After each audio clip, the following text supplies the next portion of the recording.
गहरी समझ और एक कमाल की बुद्धि मिली थी, और यही बात उसे बाकी राक्षसों से बिल्कुल अलग बनाती थी। तो सवाल ये है कि रावण ने अपनी ताकत को और कैसे बढ़ाया? इसका जवाब मिलता है उसकी शादी में। और ये कोई आम शादी नहीं थी, बल्कि एक बहुत ही शक्तिशाली रणनीतिक गठबंधन था।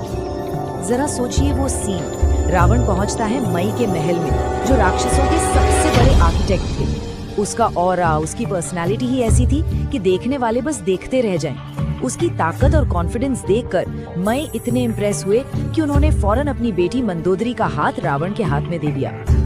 देखिए, ये सिर्फ एक शादी नहीं थी, ये दो सुपर पावरफुल परिवारों का गठबंधन था। इस शादी से रावण को सिर्फ एक गुणी पत्नी ही नहीं मिली, बल्कि ससुर मई से उसे मिले ढेरों दिव्य अस्त्र शस्त्र, और साथ ही तीनों लोकों को जीतने का वो सीक्रेट ज्ञान भी। पर एक दिक्कत थी। जैसे जैसे रावण की ताकत बढ़ रही थी ना, वैसे वैसे उसका घमंड भी बढ़ रहा था, और यही घमंड उसे सही रास्ते से भटकाने वाला था। चलिए देखते हैं कैसे। तो रावण ने अपनी राजधानी बनाई सोने की लंका को, एक ऐसी नगरी जिसकी शान शौकत का कोई मुकाबला नहीं था। उसने अपने भाई कुंभकर्ण के लिए तो एक स्पेशल महल बनवाया, ताकि वो आराम से 6 महीने सो सके बिना किसी डिस्टर्बेंस के।